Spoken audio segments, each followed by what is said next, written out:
guys, it's Sarah, and today I have a review for you on Can't Buy Forever by Susan Laffoon. This book was actually published in 2015, and the author kindly contacted me and asked if she could send a review copy my way, so I said yes. So thank you, Susan.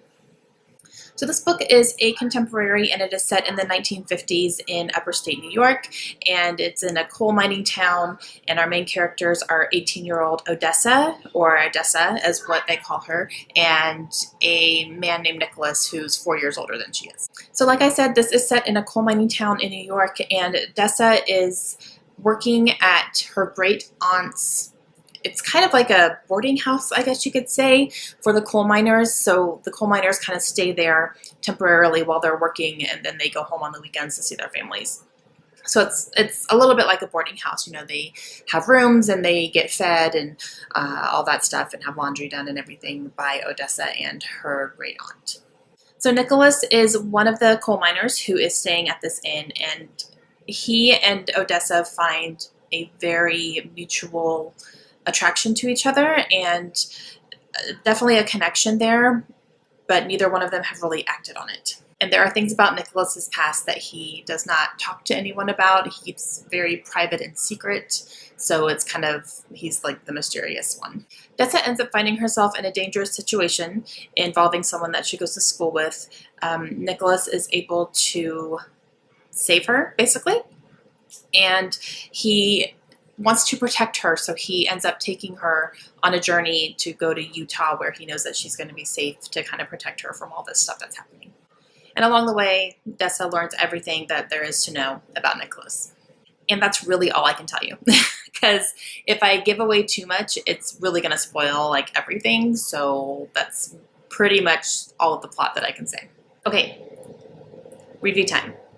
Unfortunately, I did not like this book. This book was a one-star read for me. And it was very strange. I had a really hard time reviewing this book because I don't want to just say all negative stuff about it, but I couldn't come up with a ton of positive either. I think the story had really great potential, especially, you know, the setting and the time period and all that. I think it had potential to really be a great story, like kind of a coming-of-age story for this young girl, but it really wasn't. So to start off with, when this book starts, you really get thrust right into the middle of the story. Nick and Odessa had already met. They already had this attraction going on, and I really felt like the beginning part of this book, I felt like I had already missed something. I had missed the first few chapters, so it really just threw us right in the middle, in the thick of it, and there wasn't a ton of background. The time period also confused me a little bit because this is set in the 1950s, so there are cars and, you know, phones and all that kind of stuff, and hospitals, but sometimes the way that these characters behaved and some of their mannerisms or some of their language, it made me feel like it was set a long time, like a lot earlier than that, like almost prairie-like days. So I don't know, like as I was reading it in my head, I just kept thinking like, you know, down home on the prairie type, even though it wasn't supposed to be set during that time period. So that was a little bit confusing for me as well. So Nicholas was a great character at first, but the more we learned about him, the weirder it got.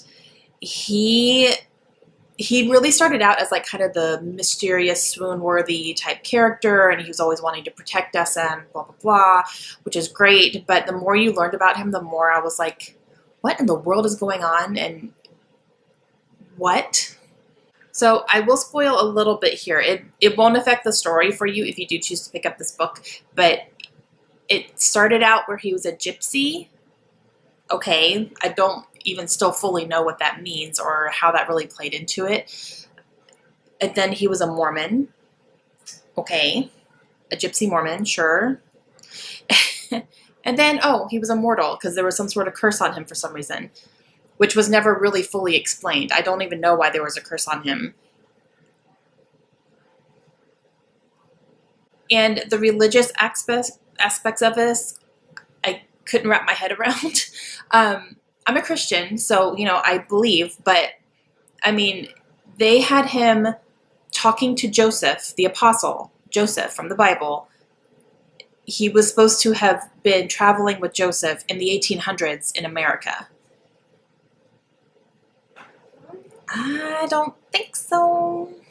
That might just be my personal ignorance on the Mormon faith. I don't know much about that. So I don't know if that's a thing that the Mormons believe in. It's not something that I believe in personally. So for me, it was hard to wrap my head around that. I was just like, I don't know. No, not for me. It literally just got weirder and weirder from there. So much of this book I didn't understand. And it was just very strange, and none of it really made sense, because I can handle like paranormal and, all that kind of stuff that's obviously not real. And, I can enjoy that for what it is, but it made no sense to me whatsoever. So unfortunately, this is not a book that I enjoyed. I felt like the plot overall was really lacking. There wasn't much to the story. It was literally they're attracted to each other. Something happens to her, so he takes her away, and then they learn all this stuff about each other. It was all over the place, like I said, and it didn't really go in one, like if you're going to go in a direction, like go and commit to it. But it was just like here and here and here, and we're going to go on this weird trail, and we're just going to keep going on the weird trail. It's not going to stop. And the characters were a little bit flat as well. I really wanted to feel empathy for Dessa, but I really didn't.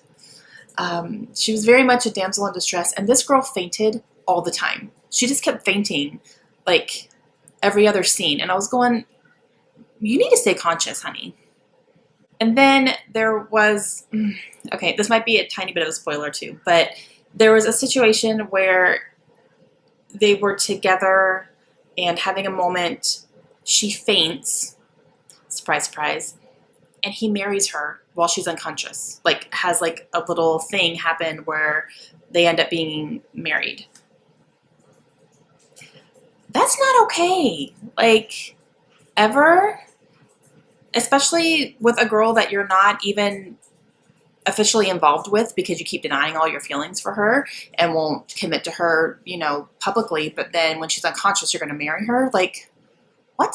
So overall, 1 star for me. I'm glad it was really short, because I could get through it really quickly. I did read this in 1 day, but I was pushing myself to do it. So, while I definitely appreciate the fact that this author sent me this copy so that I could read and review it, I do feel bad that I didn't enjoy it, but I have to be honest, because if I'm not honest, then my reviews will mean nothing. So just wasn't something that I enjoyed.